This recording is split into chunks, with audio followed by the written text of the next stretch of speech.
In one wild 48-hour stretch of the 2026 World Cup, American soccer fans watched two of the sport's biggest dynasties get sent packing, and the fallout has turned into something far bigger than a couple of penalty shootouts. It has become a referendum on the entire direction of FIFA under Gianni Infantino, on the awkward political theater surrounding this tournament, and on whether the old European football aristocracy still deserves its throne.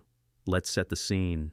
Germany, four-time world champions, and the Netherlands, three-time World Cup finalists, both walked into the round of 32 as heavy favorites. Both walked out in tears. Both lost on penalty kicks, on back-to-back nights, to opponents that were never supposed to be in the same conversation as them. Paraguay, ranked 34th in the world, eliminated Germany. Morocco, the pride of Africa, eliminated the Netherlands. And somewhere inside FIFA headquarters, insiders say the mood was less celebration and more quiet panic, because this tournament was built, quite literally, on the assumption that the glamour nations would be the ones filling stadiums deep into July. Let's start with Germany versus Paraguay, played at Gillette Stadium outside Boston, Massachusetts. On paper, this should not have been close. Germany's roster was stacked with stars from Arsenal, Liverpool, Bayern Munich, and Newcastle. Paraguay, meanwhile, had been thrashed 2-0 by the United States just 2 weeks earlier. Nobody outside Paraguay's own locker room gave them a real chance.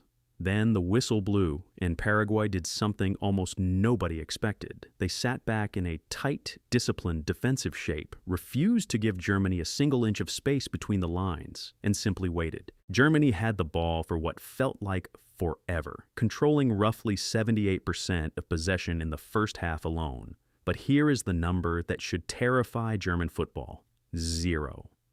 0 shots on target in that entire first half. All that possession, and nothing to show for it.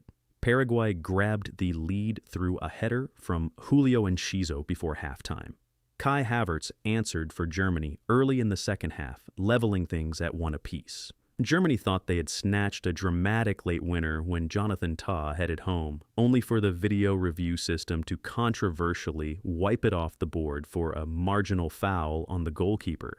Even Jurgen Klopp, watching from the sidelines as a pundit, later fumed that the exact same challenge gets waved through in the Premier League virtually every weekend. Extra time solved nothing, and the match went to penalties, where Germany's aura of invincibility from 12 yards simply evaporated. This is a nation that had converted 15 straight World Cup penalties and had not missed a single one since 1982. That streak ended in the cruelest way possible. 2 German misses opened the door, and Paraguay's Jose Canale calmly slotted home the decisive kick, while goalkeeper Orlando Gil came up with 2 huge saves. Final score in the shootout, 4-3 Paraguay. The team that had lost 2-0 to the Americans a fortnight earlier had just eliminated 4-time world champions from the World Cup. Almost simultaneously, across the border in Monterrey, Mexico, the Netherlands were suffering their own historic humiliation against Morocco. This was billed as the highest-ranked matchup of the entire knockout round. Morocco sitting 6th in the world, the Dutch 7th.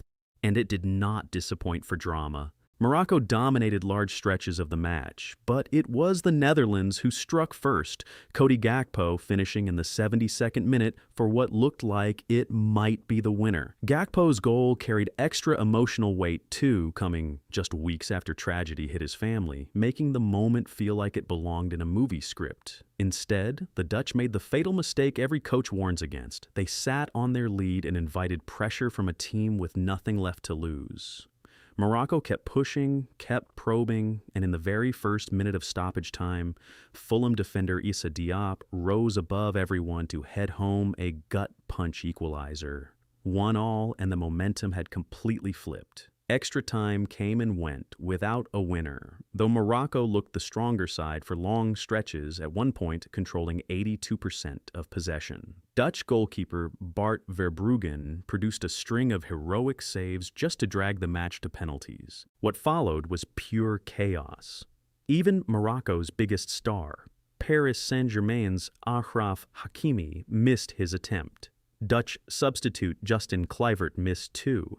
But it was goalkeeper Yasin Bounou who turned villain into hero, saving a crucial penalty from Crescencio Somerville before Ismail Saibari stepped up and calmly buried the winner. Morocco advanced 3-2 on penalties, tore off his jersey in celebration, and set up a blockbuster round of 16 date with co-host Canada and Houston on the 4th of July. There is a phrase Morocco's coach used after the final whistle that has been repeated across sports television ever since. Nobody is unbeatable. That is not the mindset of a plucky underdog getting lucky. That is the mindset of a genuine contender, and Morocco has the resume to back it up. Having already reached the World Cup semifinals back in 2022, the first African nation in history to do so. Zoom out from these 2 individual matches, and a bigger pattern starts to emerge. Uruguay went out in the group stage. Germany and the Netherlands both went out in the same 48-hour window. The nations advancing in their place, Morocco, Paraguay, Cape Verde, and the Democratic Republic of the Congo, are not showing up to make up the numbers anymore. They are actively dismantling the traditional order. Analysts point to one simple explanation. The talent gap has closed dramatically. Players from Africa, South America, and Asia are no longer unknown names playing in obscure leagues. Hakimi plays in Paris. Morocco's entire spine is built from starters at major European clubs. These players face German and Dutch opponents every single weekend in domestic competition, and whatever psychological edge Europe's giants once carried has simply disappeared.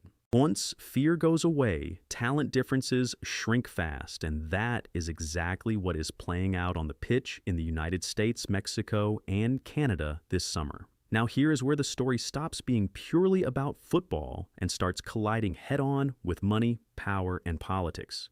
FIFA expanded this World Cup to 48 teams specifically to generate more games, more broadcast windows, and more revenue. The unspoken bet underneath that expansion was always that the famous, bankable nations, Germany, the Netherlands, Brazil, would march deep into the tournament, keeping American television audiences glued to their screens through the quarterfinals and beyond. The smaller federations were supposed to be the appetizer, not the main course. Instead, the biggest commercial draws are getting eliminated early, and the underdogs nobody budgeted marketing dollars for are the ones still playing. Germany crashing out in the round of 32 is being described by industry analysts as a genuine financial setback for broadcasters and sponsors who built their entire summer strategy around a deep German run. It is not a disaster for FIFA's bottom line, given the tournament's overall record-breaking ticket revenue, but it is an uncomfortable reminder that sporting drama does not always align with commercial planning, and FIFA has plenty of other headaches to manage well beyond the scoreboard right now. President Gianni Infantino has spent this tournament fielding sharp questions from reporters over ticket pricing that in some cases has run nearly 10 times higher than at the last World Cup in Qatar. The attorneys general of both New York and New Jersey have opened inquiries into whether FIFA misled fans during ticket sales. Infantino's response, telling critics to simply chill and relax, has done little to calm the controversy, especially after a Somali match official named Omar Artan was detained for several hours and denied entry into the United States before being sent back to Turkey, only to be welcomed home in Somalia as something of a folk hero. This tournament is also the first World Cup held while the host nation, the United States, remains locked in open tension with a participating country, Iran, adding a genuinely unusual layer of geopolitical strain to the usual soccer storylines. Infantino has publicly insisted he personally would have driven the Iranian delegation from Tehran to North America if that is what it took to keep them in the competition, a claim that says a lot about how closely FIFA's president has tied his own credibility to keeping this tournament running smoothly, no matter the diplomatic complications swirling around it. Then there is the elephant in the room, President Donald Trump's unusually close and increasingly visible relationship with Infantino. Trump chairs a dedicated White House task force for the tournament, with Vice President J.D. Vance serving as his deputy on it He appeared alongside Infantino at the Club World Cup trophy ceremony last summer, received the first-ever FIFA Peace Prize during the December draw ceremony in Washington, and has now been confirmed to personally help present the World Cup trophy itself at MetLife Stadium in New Jersey on July 19th, an honor traditionally reserved for FIFA's own leadership or, on rare historic occasions, a reigning monarch.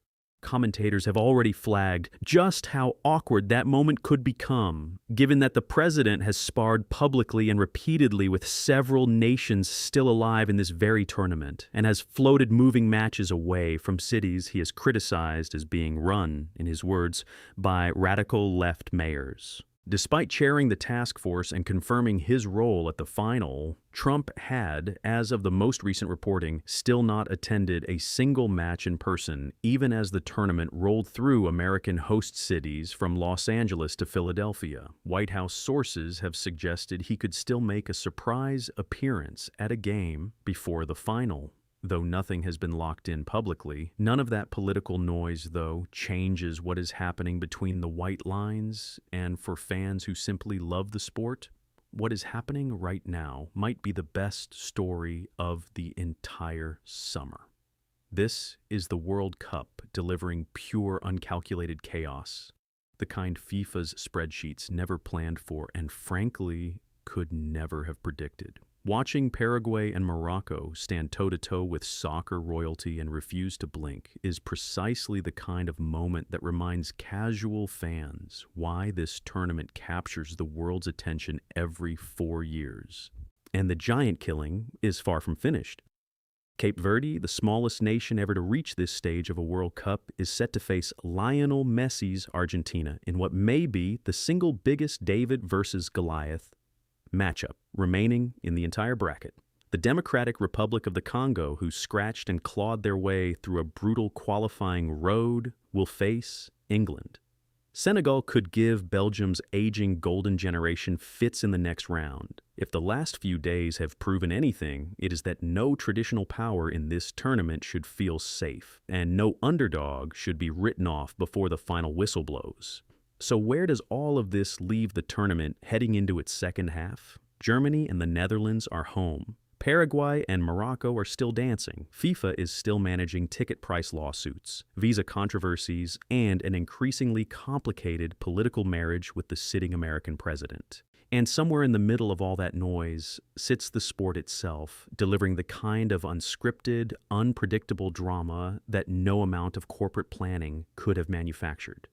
Whether Europe's old guard can regroup before the final in New Jersey on July 19th, or whether this really is the tournament remembered as the moment the sport's traditional hierarchy finally cracked, is still very much an open question, and one that the next round of matches, starting July 4th in Houston and Philadelphia, may go a long way toward answering. There is also a broader financial subplot worth understanding, because it explains why FIFA pushed so hard for this specific format in the first place. The decision to expand from 32 teams to 48 was pitched publicly as a gesture of inclusion, giving more nations across Africa, Asia, and the Caribbean a genuine shot at World Cup football. Privately, though, industry analysts have long described it as primarily a revenue play, since more teams mean more matches, more broadcast windows, more sponsorship slots, and more ticket inventory to sell across 3 host countries.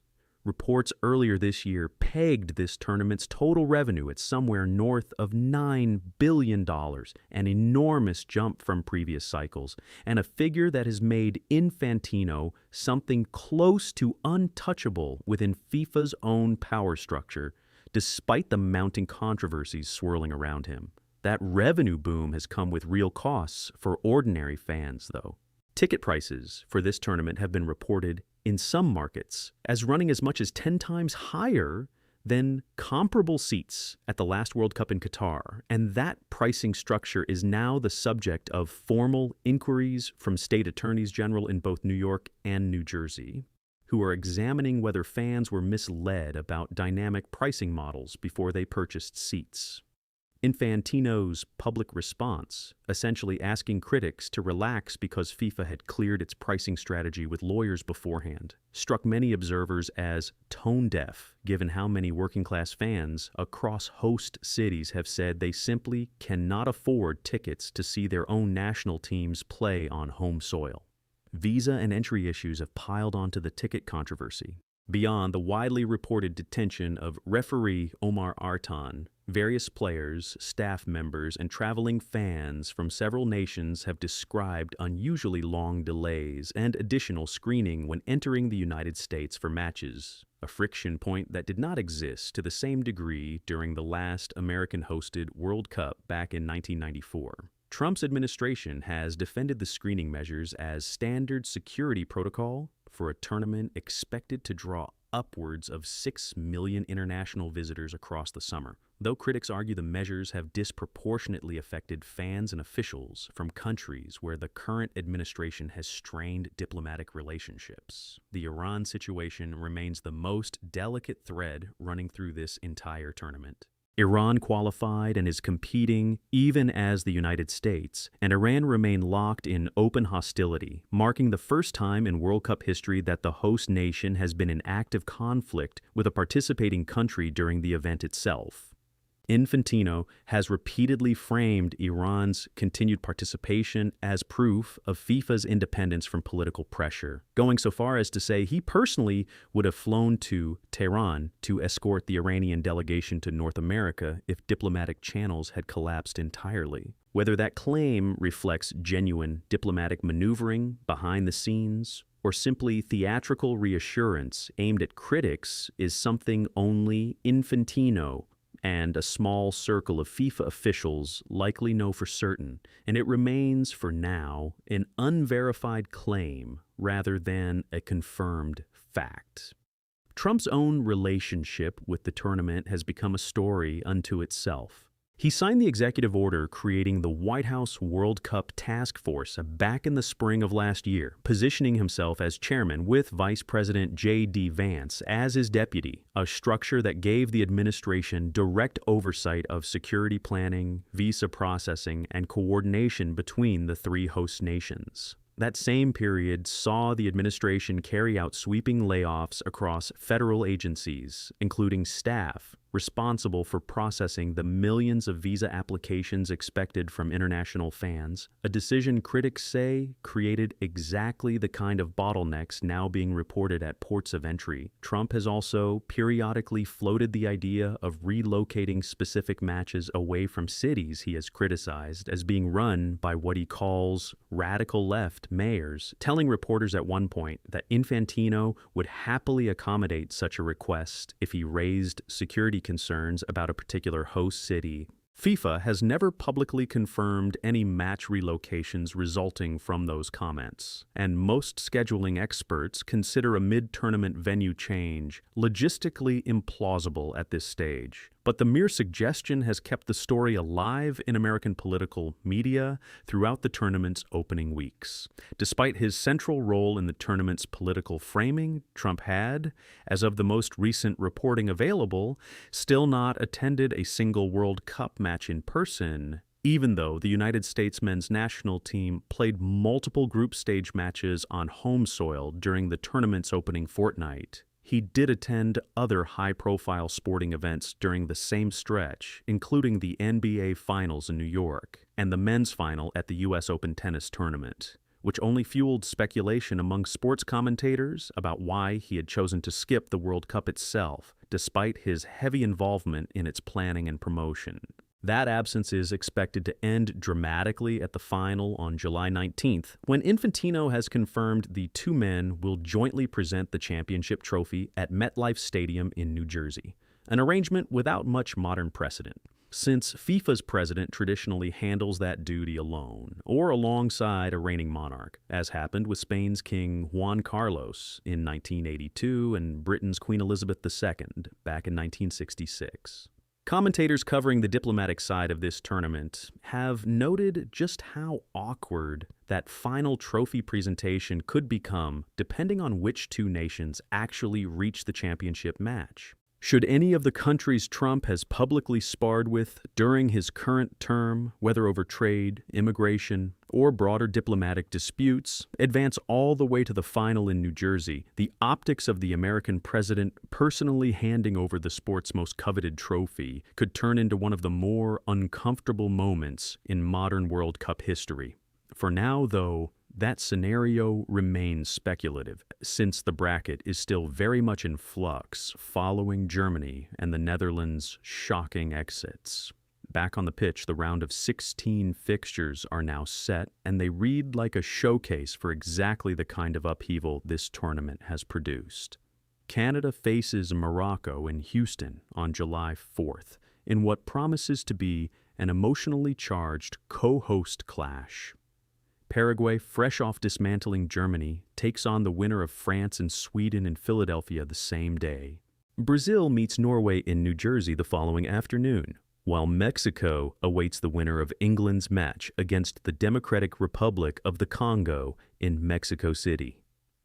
Later fixtures include a blockbuster pairing between the winners of Portugal versus Croatia and Spain versus Austria in Arlington, Texas, followed by the United States or Bosnia and Herzegovina squaring off against the winner of Belgium and Senegal in Seattle. Cape Verde's date with Argentina looms as arguably the most anticipated storyline of the entire round. A tiny island nation with a population smaller than many single American cities preparing to face Lionel Messi on one of soccer's biggest stages. For a documentary audience watching all of this unfold from outside the sport's usual bubble, the lesson extends well beyond one unpredictable World Cup. It is a reminder that institutions built around predictable outcomes, whether in sports, business, or politics, are often the ones most vulnerable to being upended by forces they never accounted for. FIFA built a 48-team format banking on the giants, marching forward, and the money following them. Instead, the giants are packing their bags early, the underdogs are stealing the spotlight, and the politics swirling around the tournament, from ticket price lawsuits to a sitting president's uneasy embrace of the sport, have become nearly as compelling a storyline as the football itself. Whether that chaos ultimately helps or hurts FIFA's bottom line by the time the final whistle blows on July 19th is a question nobody, not Infantino, not Trump, and certainly not the fans in the stands, can answer with any real certainty just yet.